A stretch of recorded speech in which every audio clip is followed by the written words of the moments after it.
Good day, everyone, and a warm welcome. It's great to see all of you, and we are happy that you can join us today for the community initiative, the parenting webinar, being parents to teenagers. I'm sure you will find the session quite insightful.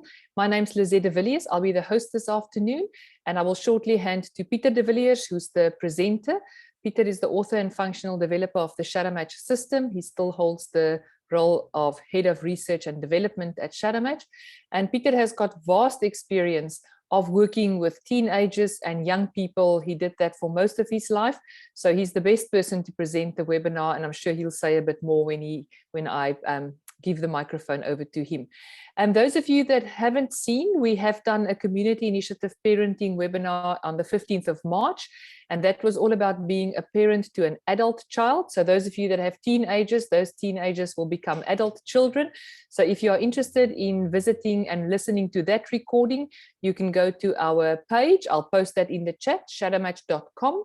And under the events tab, events 2022, on the 15th of March, you will find the recording of the webinar that we did for parents of adult children. We are also recording today's webinar. You would have seen that I've enabled the recording. We will place this on our YouTube channel, and you will find the link to the recording on the events calendar on shadowmatch.com later today, latest by tomorrow morning. Just a few administrative arrangements for those of you that are joining us for the first time. Your microphone is currently on the mute setting. It will remain like that for the duration of the webinar. And as soon as Pieter has finished with the presentation, I will obviously deal with questions that come in on the chat. You're welcome to post your question in the chat, and I will present those questions to Pieter at the end of the webinar. And then once we've handled those questions, I will enable the setting for you to unmute your microphone, and you will then be welcome to ask your questions live. I will, however, stop the recording before we start with the live questions, just for the time duration, and also just to protect you so that you are not visible on a recording that will be played later to people from whoever and wherever in the world. You are welcome to share the recording of today's webinar with friends and family that you think might also benefit from the content of the webinar. I think from my side, that's all the administrative arrangements. Again, you're welcome to make use of the chat. If you want to post a question and you don't feel like asking the question live at the end of the webinar, please feel free to post your question in the chat. Thank you very much, Pieter. Over to you. Thank you, Lizette. Welcome, everybody. Thanks for joining our public initiative, or our community initiative. We do this in support of the community because this is the work that we do. We do a lot of research work and development work in the field of behavior and relationships and performance management and performance optimization. So the research brings us to some of the topics that are burning, and then we present these community webinars for the community so that we give a little bit of the research that we do back to the community. Lizette said that I've been working with young people for a while. I've been working with a lot of young people for a lot of sessions and over a long period of time. I have been working with adults, obviously, as parents of the children that I worked with. And I've dedicated about 10 years of my life to just work with young people and their parents and help them to optimize their success and their happiness in life. So without going into my history and the things that I have done, I'm going to share the screen with you, and then we will watch a video. It's only 2.5 minutes, but this is the framework that we must understand if we want to understand relationships within the framework of our research and the work that we are doing. We have created a framework. If you want to read about the framework, Lizette will show you at the end, shadowmatch.com. You can go to resources. Lizette will show everything to you at the end. And then download the free book. There's no charge to it. There's no cost. The free book, Shadowmatch Success for All. On page 41 to page 51, this model is explained in the book. This is a 2.5 minute video or 10 pages of reading in the book. So let's watch the video, and then from there on, I will go through the notes. and discuss responsible parenting or optimal parenting for teenage children with you in the time that follows. So let's have a look at the video. The video is very short, but it's brace yourself. It's a very high dense video. There's a lot of information in this video, and the video is also available on YouTube. Lizette will post the YouTube address and the name of the video so that you can watch it later on if you would like to watch it again. Let's go and watch the video, and then I will proceed from there onwards. This is the relationship model developed by ShadowMatch. Let me show you how it works. Imagine this circle as all our relationships. We divide it into an upper and a lower half. The upper part represents our two-way relationships. Both parties in the relationship must contribute, and both parties must gain from the relationship. The lower part represents one-direction relationships. The relationship is only dependent on one of the parties in the relationship. But let's divide this further, like this. The left half of our relationship circle represents social relationships with strong intuitive content. To the right, we have relationships with more rational and functional content. This leaves us with 4 relationship frames, and we can now give them specific names. This is a love relationship. This part is our friendships. Here we have business relationships. And last on our list is security relationships. I will now give you the core component of each relationship. A love relationship is a one-direction, social, and intuitive relationship. The interest of the beloved is of a higher priority to the lover than the lover's own interest. It is unconditional, and it cannot come to an end. Nothing can destroy it, not even the behavior of the beloved. Second on the list is friendship. It is also intuitive and social, but it is a two-way relationship. Both must contribute and gain from it. The parties to a friendship relationship must share common interests, and they must spend physical time together that they enjoy. Regular fun time together is critical for this relationship. Now we go to a business relationship. This is a functional and more rational relationship. The key drivers for a successful business relationship are the exchange of value and the fact that both parties to the relationship are convinced that they are winning from the transaction or the exchange of value. Our last relationship frame is that of security relationships. These are one-way relationships. They are functional and more rational. In this complex relationship, the one party needs the other for security of some sort. The party in need of security will do what is necessary to secure the relationship to gain the needed security. This could be for financial, emotional, physical, or employment security. Remember, being successful with your relationship is one of the cornerstones of success and happiness. At ShadowMatch, we build systems that build success for all.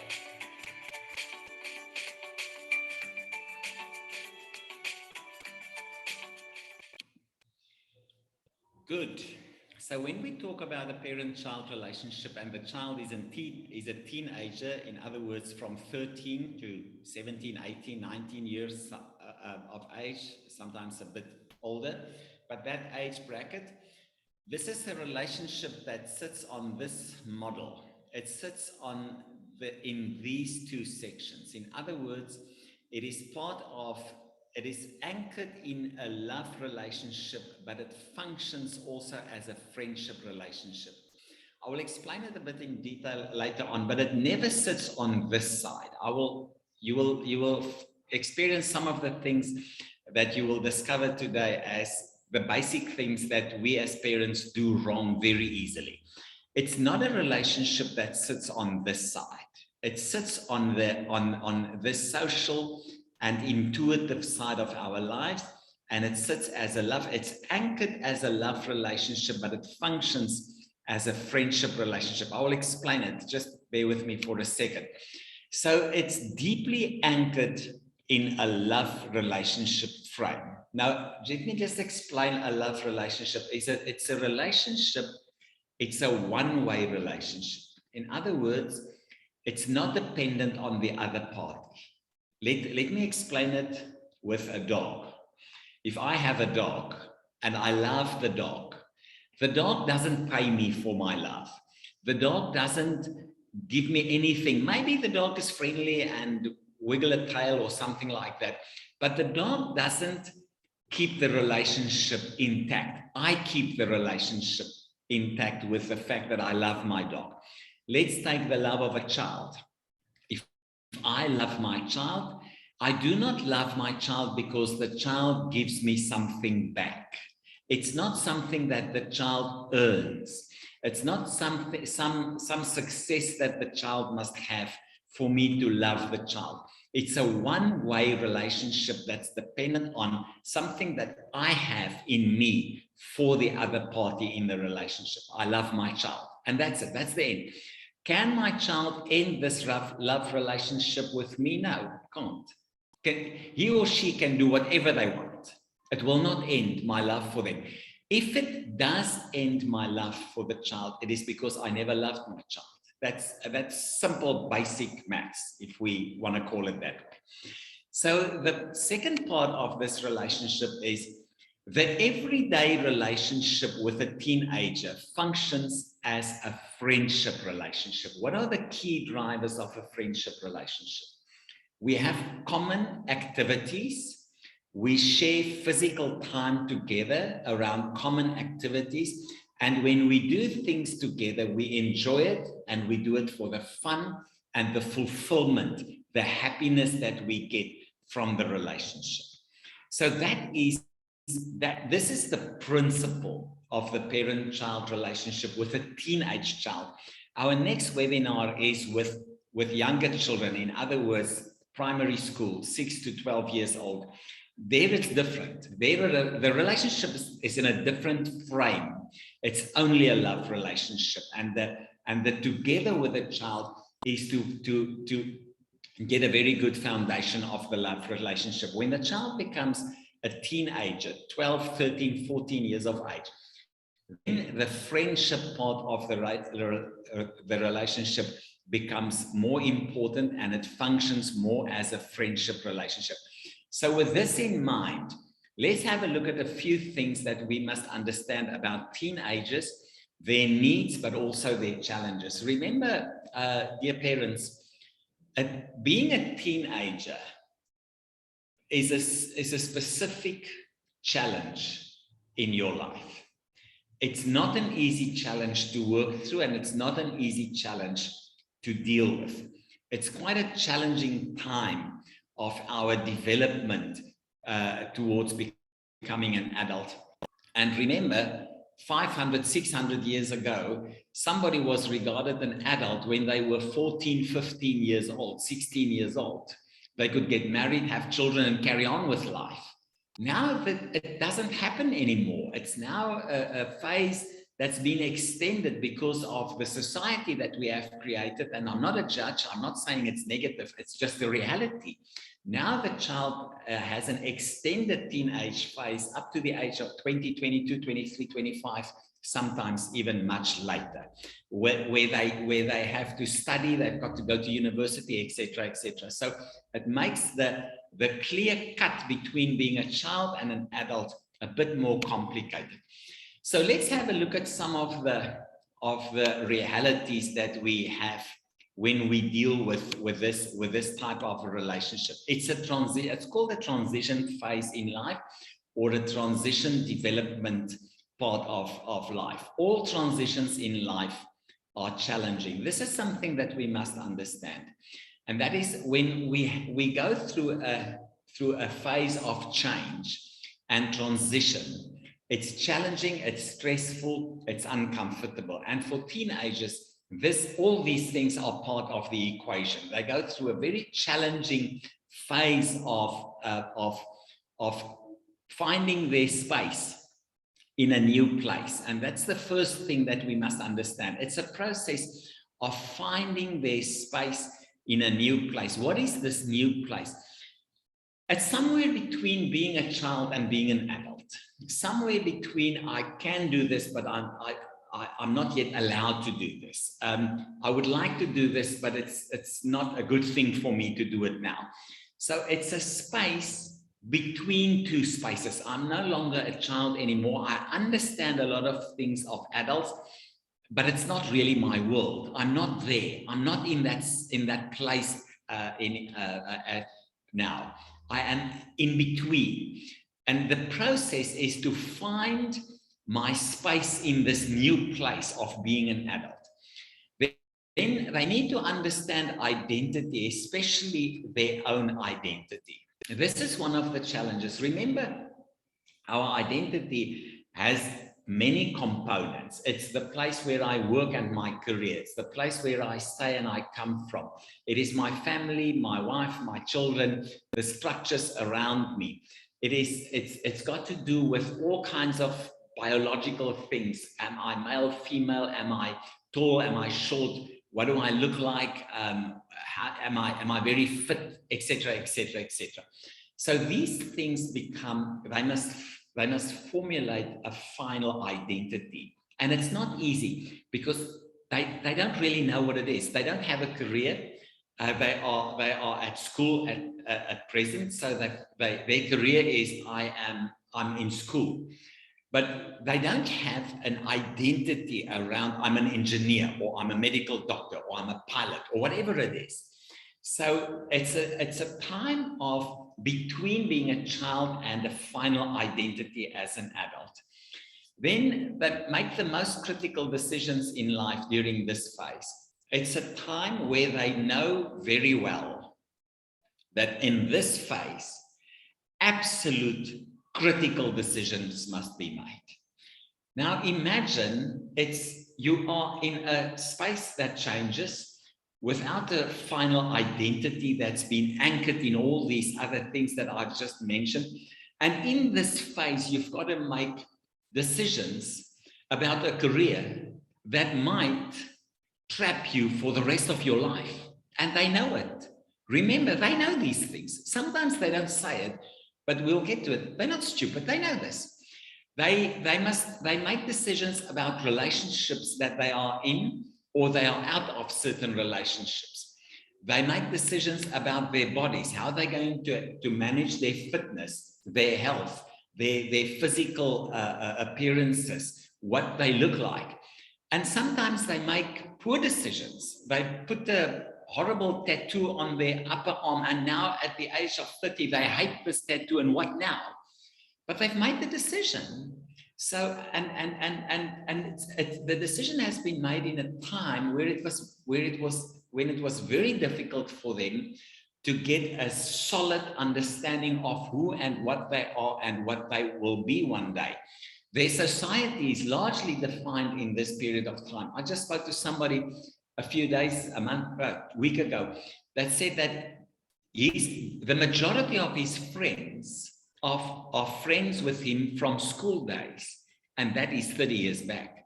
So their society is largely defined by this phase in their lives, because this is where they build these long-term friendships, etc., etc.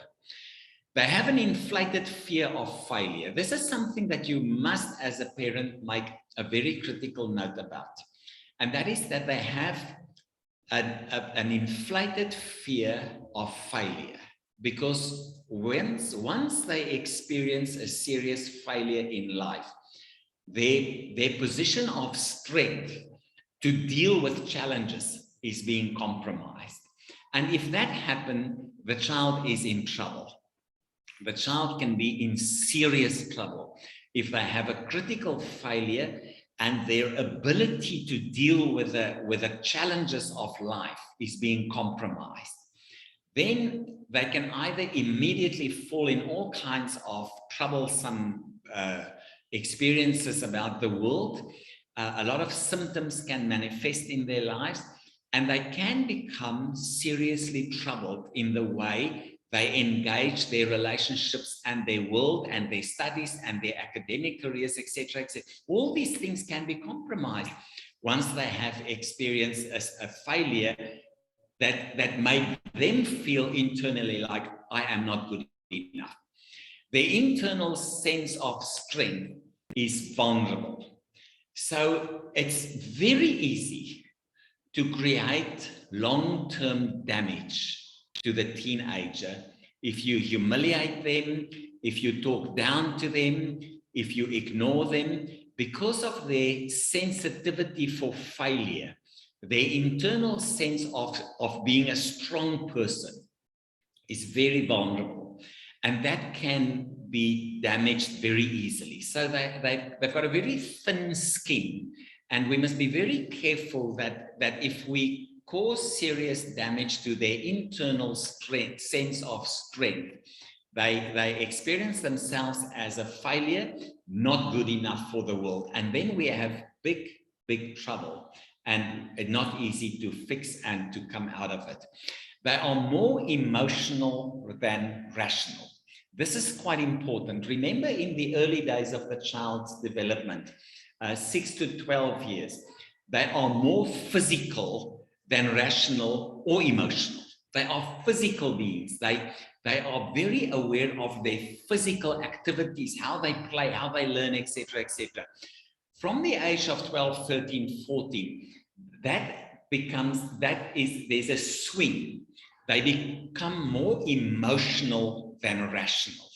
And then later on in life, they tend to become more rational than emotional. So the rational at the point gets the upper hand in the way in which they engage and understand their world. They are very physical. What do I mean with that? They are extremely aware of their bodies. And this is normal. Remember, this is normal. It's absolutely normal. But because of the changes that they go through physically, it creates an over-awareness of their bodies. What do I look like? How do I look from behind? How do I look when I wear this jean? How do I look with this haircut, with this? So it's an experimental game because of their sensitivities towards their own physical makeup and their bodies. So they are very aware of it, and they are very sensitive about their physical structure, makeup, their looks, etc., etc. And they want to be acceptable. They must feel that they are being accepted by their society and their peers, not normally so much by their parents, because there's a shift away from the parents to their own society, which obviously, again, is normal, and parents mustn't feel threatened about this. That is how life works. And then they lack a few things. I have reduced the list to 5 very practical things. Obviously, we can make the list very long, and we can make it very academic, but it's not necessary. What do they lack? They lack experience of life. They don't know what the work of a medical doctor is. They don't know what it is to start a business and run a business. They don't have an idea what it is to be an engineer and work on a site, night shift to look after a mine or something like that. They don't know what it is. Even if their parents do the job, they don't know what it is. They hear the music about it, it's a tough job or whatever it is, but they don't have that experience. So their life experience is not there. They might have the knowledge sometimes. Most of them are extremely clever. They are intellectually well developed. We'll talk about that a bit later on. But they don't have experience. So we mustn't work with them as if they have my experience of life. It's unfair. It just doesn't work like that. They do not know that a relationship with somebody that is completely different from my identity is a challenging reality. Parents know it. They don't know it. How do they learn it? By means of experience. Do they make mistakes during this time of experience? Of course they make mistakes. That's why it's a love relationship. We don't cut the relationship if the experience is not what we expect them to be. They lack a firm identity. We've discussed that a little earlier. They don't have a career that gives them identity. They don't have their own living place, like a home or a house that gives them identity. They don't have their own family of a husband, wife, children, etc., etc. They don't have a final lifestyle where this is what I have, this is how I manage my life. They don't have it. They have a flexible identity that's very much reliant on their parents' identity, but they're not really, maybe they don't want that identity, and it becomes a bit of a difference in opinion. They lack reliable community role models. This is a massive problem in our modern world. We do not have reliable community role models anymore. The politicians, the spiritual leaders, the leaders of high school teachers and headmasters, etc., we just hear too much about this teacher who did this with these girls, and this teacher did that with these people, and this headmaster was now arrested for doing this to these people. They do not have reliable community role models. And they are very skeptical because the role models around us are not as reliable as we think they are, and teenagers are very aware of it. They do not have a clear picture of ethics, right and wrong. Remember, dear parents, I grew up in a very rigid society. We went to church on a Sunday morning, and these were the rules. This is what you wear, this is how you dress, this is what you look like. This is right and this is wrong. I grew up with stealing is stealing, whether you steal a car or a box of matches. That's it. That's it. That's the rule. It is cast in stone, right and wrong. Today it's not. It's not. Our ethics of society, right and wrong, is very flexible. And we have different opinions all around the world. And this very senior leader of society says that freedom of speech is the right thing. But the president of Russia says, freedom of speech is you say what I tell you to say. So they don't have the structures of right and wrong. Social media and the availability of information, television, Facebook, Twitter, all these things gave them access to information that blurs the lines between right and wrong. Important one, last on the list, is they lack relationship management skills. They do not fully understand how to manage relationships and how these different relationships should be dealt with. The lines are not clear for them. So we must just have a soft approach on the fact that they just lack these critical structures of life. But they have an extreme ability to learn. Remember, dear parents, they are in a phase of their lives where they learn at a rate that cannot be even captured or explained. And they have this extreme ability to learn. And I think some of you might say, but why are they not doing well at school? Well, it's got nothing to do with their ability to learn. Nothing. I also didn't do well at school. I didn't do well at school. Not at all. I just made it every year. And at the end of my final year in high school, I decided that maybe I want to go to university one day. So I have to work to get allowance, my points and my marks to make it into university. And I just made it. Eventually I went to university and I spent many years there, and it was very nice for me, but it worked for me. Listen to this sentence. I did well at university, in fact, very well, because university worked for me. I didn't do well at school. Why not? It didn't work for me. I hated it. I thought the teachers were a bunch of idiots and that this was a waste of time. So the school system just didn't work for me. Despite my parents nagging and begging me, it didn't work. So I didn't do well. When I got to university, the environment worked for me. I did very well. So just bear with me and relax. Physically, very strong bodies. They have, remember, dear parents, the physical makeup of a teenager is extremely strong. They can do physically probably the most things that we will ever be able to do in our lives. They are physically extremely capable, especially on a physical level, their small muscle control abilities. I have, I've been about, I think I was about 35 or 36. And I then worked with teenagers around about 12, 13, 14 years of age. And I said to them, I want to play a computer game with them.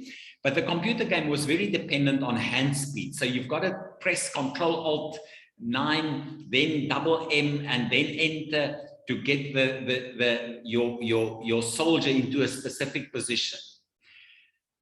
They made, and I was not a complete idiot. I was 35 years old. There was nothing wrong with my brain, and I had a few degrees against my wall, and I had a lot of experience in life, and I played golf and squash and blah, blah, blah.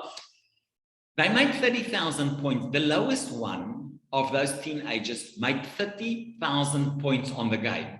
I made 400. The others made 35,000, 38,000, 39, 42,000 points. I made 400 points. Then I decided I will play this game for about a month and then take them on again. And a month later, I took them on again. They all made about 40,000 points and I made 500 points.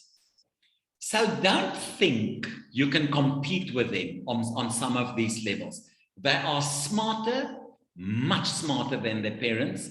They are smarter than the average adults. They are quicker, and they've got extreme capabilities in terms of the small muscle control capabilities. Some of them not, but most of them do have. They have a brain that is very capable to adapt. Even if they get a physical injury to the brain, it's called, there's a specific technical term for this. It's called brain plasticity. You can Google it later on. But the brain plasticity of the teenager is the highest ever in your life. So even if they get physical damage to the brain, other parts of the brain can very easily take over the functions of the damaged part. So they have a brain that is very adaptive, and it can physically change its function to keep all the functions of the brain live and working. And this is a benefit, obviously, that they have. And I think they have such a strong adaptable brain because life knows that things can happen when you are a teenager. You can fall off a bicycle or whatever, it can happen, and it happens.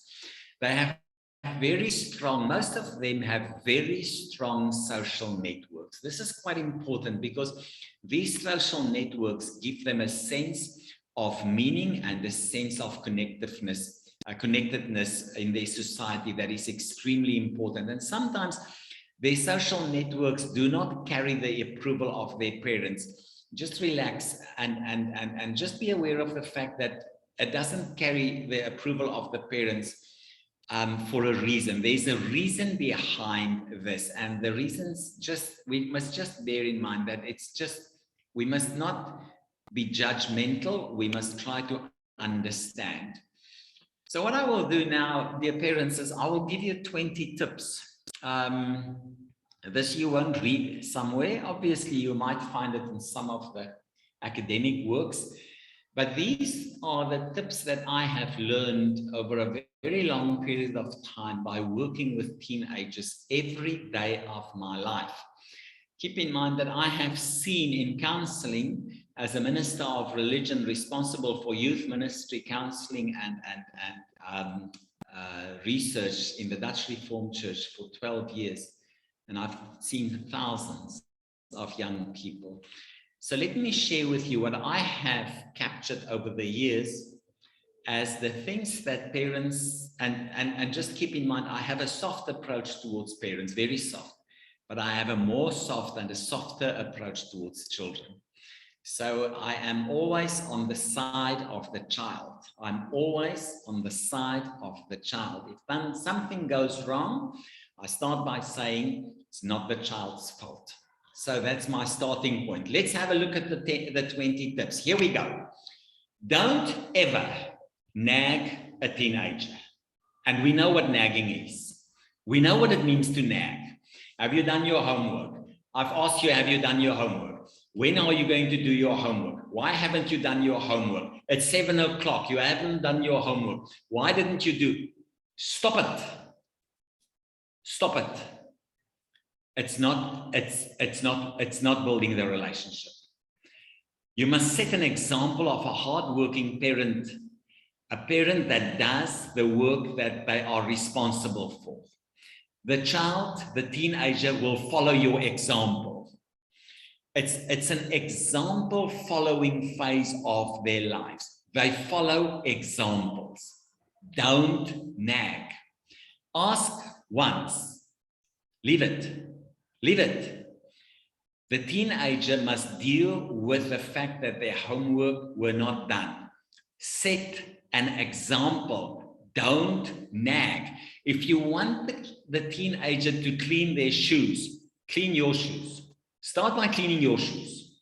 If you want the teenager to dress up to perfection in the morning before they go to school, start by doing the same. Dress up to perfection before you take them to school. Don't nag. The second thing on the list is don't be shocked and roll your eyes. Never, never do this. You give a message to the teenager that is humiliating and it destroys their self-esteem and their ability to experience themselves as capable and strong individuals. Don't be shocked. Keep a straight face, irrespective of the news. I don't care what the news is. Keep a straight face of being completely in control of yourself, your emotions, and your words. Don't be shocked. Never argue to win. This, dear parents, and this must never happen. Never. Don't argue in an aggressive way, pointing fingers to win an argument. Why do you want to win an argument against a teenager? What's wrong with us? Why do I have to, as an adult, a mature, intelligent person, win an argument with a child? What's the issue? I have said this to parents probably 500 times in my life. Why do you want to win the argument? Don't do it. Discuss to a point where we both win and we both make progress that makes us better people and builds a better relationship between us. Discuss a point in a mature, relaxed, and not being shocked manner. Don't argue to win. What do you want to win? Never, never pay a teenager for success. Now, dear parents, don't do this. If you get 6 A's in matric, I will buy you a car. Don't do it. That's a business relationship. Remember, go back to the video that I've shared. That's a business relationship. A business relationship is, I give you 6 A's in matric, you give me a car. We mustn't do that. I've had a friend who studied engineering when I was at university, and the day he got his degree, he gave his engineering degree to his dad. He said, "Dad, I owe you this. Now you owe me a car." And he got the car. He gave the degree to his dad. He said, "I did this for you and for the car. I don't want to be an engineer.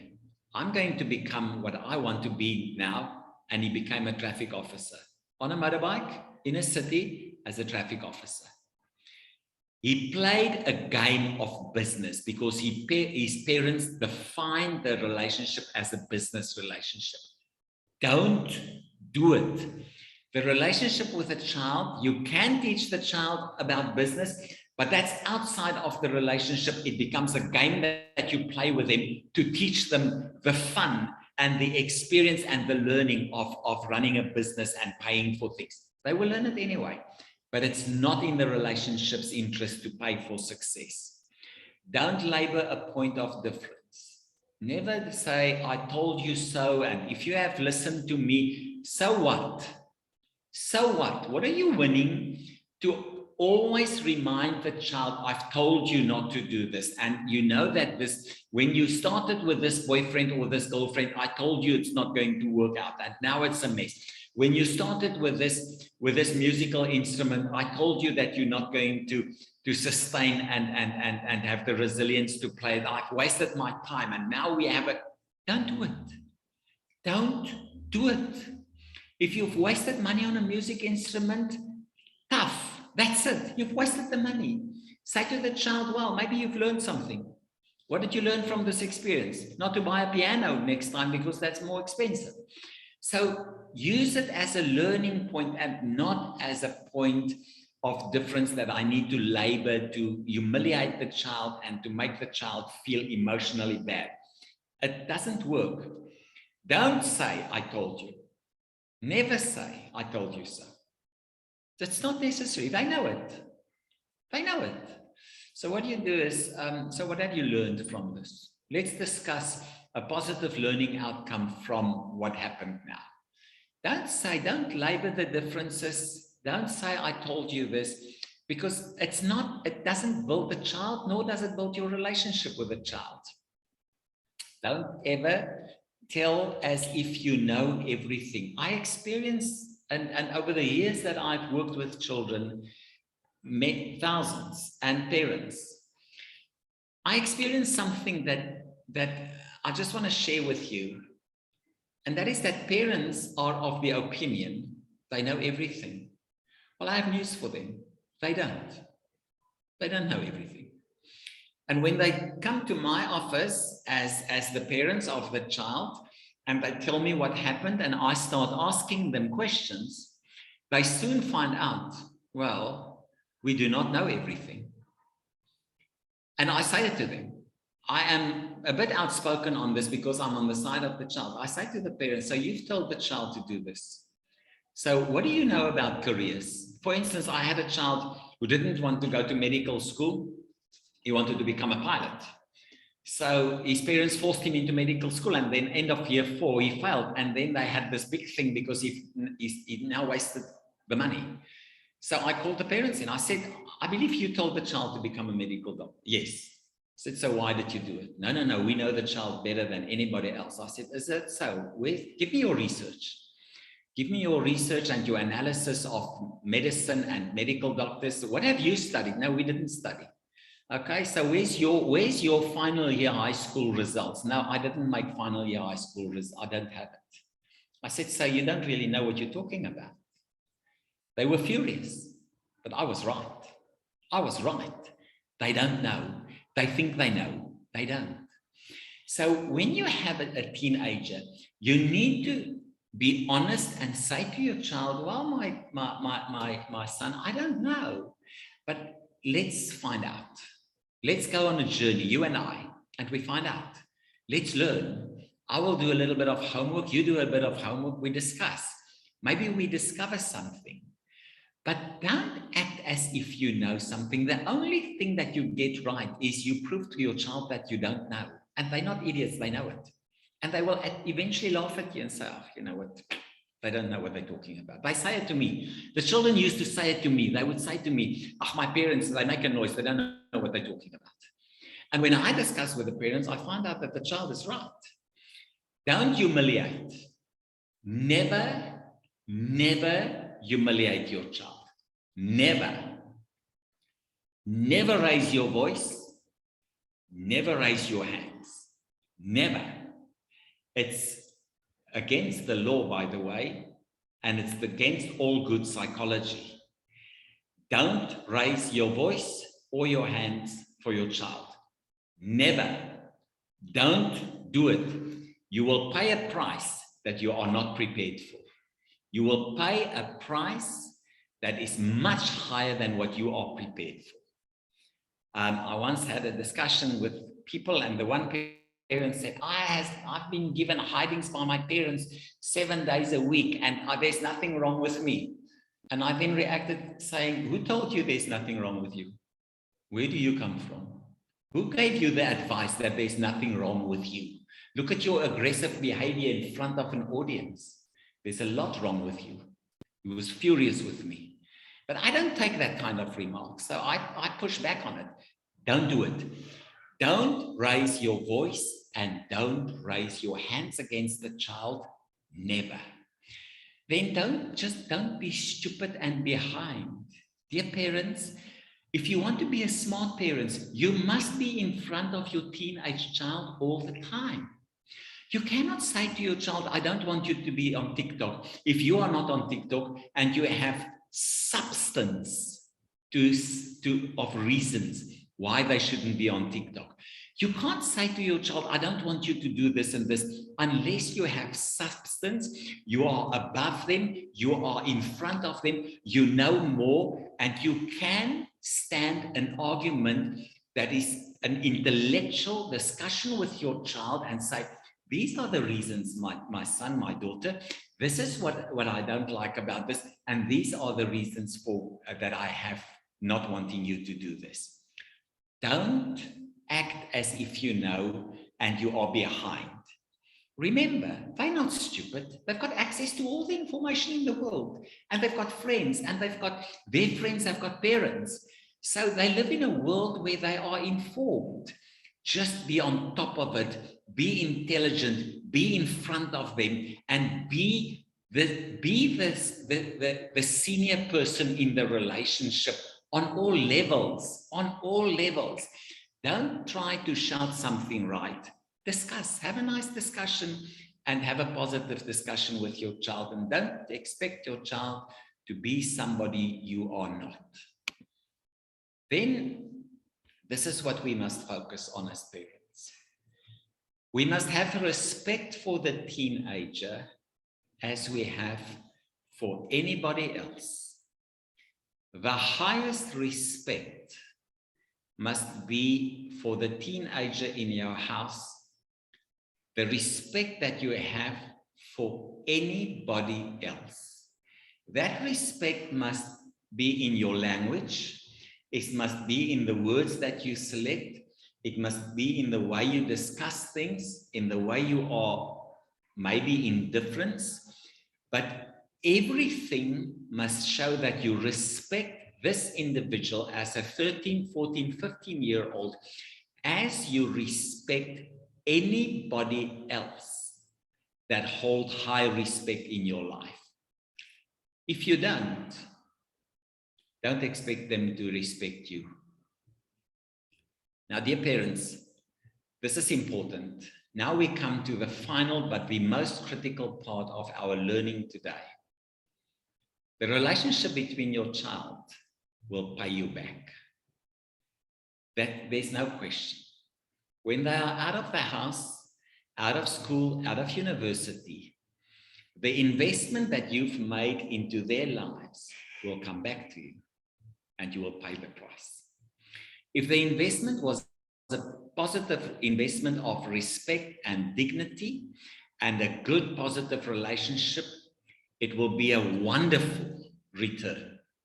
If it's not, brace yourself. Brace yourself. You will get it back. There's no question. Children have the ability to pay their parents back. If it's positive, it's positive. If it's negative, it's negative. I'll tell you a story at the end when we are done, if we have time. Be smarter than what they expect you to be.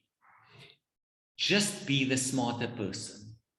Just be the person that knows a little bit more, that understands a little bit better, that has a little bit more ethical principles in your life, that works a bit harder than what children think I work.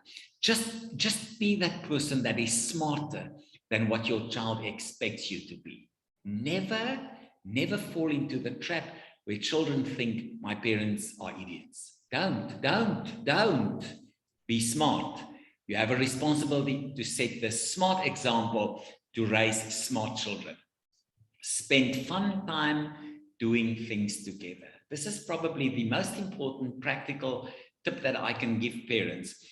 Spend time with your teenage child that they enjoy more than spending time on their phones. If you want to get them off their phone, go play squash with them. If you want to get them off the phone, go play tennis with them, go run with them, go to the gym with them, go walk with them, go swim with them. If you want them off the phone, replace that activity. When I had my children in teenage phase, I had this thing about TV time and and I am a bit uncomfortable. So I bought a big motorbike, and I said, whenever they are in front of the TV or they do something that I don't like, I said, well, I'm going to this and this shopping mall for coffee. I'm going to go with a bike. Who wants to go with me? And they were positively engaged to the point where they would put anything down to go for a coffee run with me on the bike. So do things. Go for things, take them off what you don't want them to do by spending time with them that they enjoy more than the negative things that you anticipate them to be involved with. Show positive interest in their social life. Know their friends. Now, dear parents, this might sound negative. If you don't want your child to spend time with a bunch of drinking young people, don't do it yourself. Don't do it. That's it. End of the argument. What you don't want your child to do, you need to set the example. If you don't set the example, don't expect them to not do it. That's it. There's no other argument. That's it. This argument that do as I say and not as I do is rubbish. That's rubbish. Your child will follow your example. End of the story. If you want your child to have smart friends, have smart friends. If you have your child to spend time with friends not drinking, spend time with friends not drinking. That's it. End of the argument. There's nothing to discuss. Show them what is right and what is wrong. Don't tell them. Don't tell your child what is right and wrong. Show them. If you want to raise a child that cares for other people, care for other people. If you want to raise a child that's a hard-working individual, work hard. If you want to have a child that is mature in the way in which they engage their environment, be mature in the way you engage the environment. That is the learning content. Always be honest. Never let your child catch you lying. And if you lie to them, make sure they don't catch you. Because if they catch you, their respect for you is down the drain. Don't teach your child to be dishonest by being dishonest as a parent. Don't do it. Always stay calm and in control.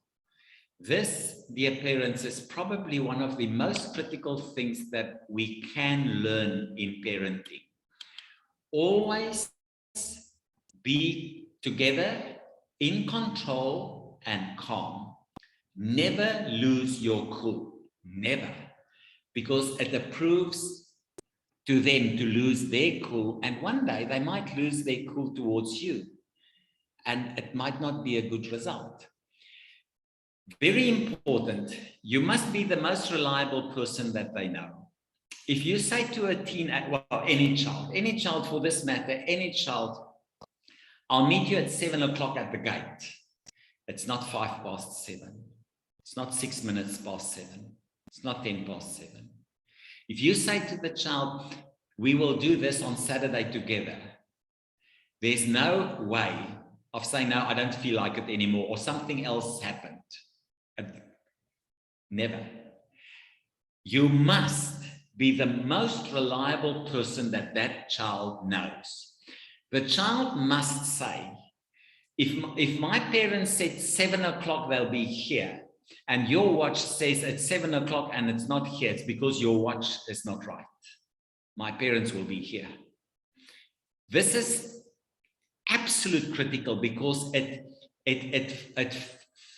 forces them an understanding of a love relationship where my priorities in their lives are absolutely critical. You must, if you want your child to be reliable, you are the one to teach them. How do you teach them? You teach them by being the most reliable person that they know. Show them what you expect from them. Don't tell them what you expect from them. Show them. I always ask teenagers who said, my parents want 6 A's in matric. I said to the teenager, ask their parents to send their matric results with you to your next discussion with me. I want to see it. And if they don't. I say, I wonder why they don't want to send it. I want the best for my child, and I motivate my child to be the best. And I expect from my child to work hard. Why? Because I work hard. I do my very best to do whatever I can to be a hard-working individual and an example for my children. That's what they will follow. Be smart, on top of every situation, and very well informed. You must be smarter than your child. This is how your child must see you. This is the picture that your teenage child must have about you. Very relaxed, very laid back, but very strong. Very, very strong. Not aggressive. Remember, not aggressive, but a strong, firm, relaxed, reliable parent. I can trust my parents will always be on my side. They will always support me, even if I fail with something. They are very relaxed, cool, calm, and collected, but extremely strong and firm. That is how you raise a teenage child. With that, dear parents, thank you very much for joining. This will be obviously available as a recording.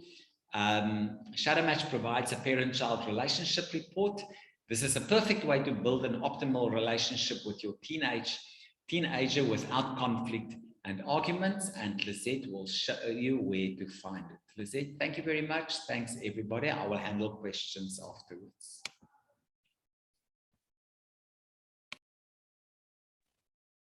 Thank you very much, Peter. I think everybody will agree. Thanks. This was a very insightful presentation with a lot of practical advice, and I think that's what every parent needs.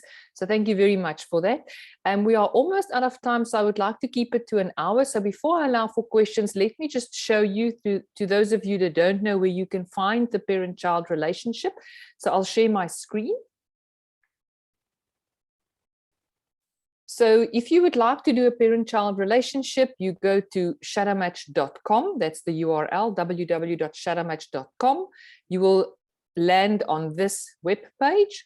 You scroll down, and then you will see there's a section, Start My Free Shadowmatch Worksheet. So obviously, if you want to request a relationship report, the system needs to know you and know your child in order to compile the relationship report. So once you've done your Shadowmatch worksheet, you can do it, your child can do it as well, but as long as one of the parents does the worksheet, you can start the process. So once you've done that, the system will automatically create a personal Shadowmatch portal once you've completed your worksheet. So if you go to your Shadowmatch portal, once you've completed the worksheet, this is where you will land. And then on your Shadowmatch portal, you will see that there's a section Relationships. So you will go to the section Relationships. You can scroll down, and then you will see there's a section that says Parent-Child Relationship. What you will do is you will merely go and request the report. The system will then ask, who would you like to request this report with? In other words, who's the other party in the relationship? So you'll put your child's name, your child's last name or surname, the email address of your child, and then you need to say, are you the parent? Or if your child does it first and they want to request the relationship with you as the parent, obviously they will then indicate that they are the child. But in this case, if you've done it as the parent, you will indicate that you are the parent, and the system will ask the age of your child. And then once you've captured all that information, you can merely send the invitation. So what the system will automatically then do is send a request to your child, to their email address, to say, your mom or your dad has requested this parent-child relationship report with you. The child will then have the opportunity to complete the Shadowmatch worksheet so that the system gets to know their natural behavior patterns or habits. And then once the system sees that you as the parent and the child have both completed Shadowmatch, the system will compile the relationship report and it will be emailed to both parties in the relationship. Obviously, you can do the Shadowmatch worksheet at no cost. There is a cost to the relationship report. It's a minimal cost. The system will obviously, once you've sent the invite, then take you through the process of purchasing this report.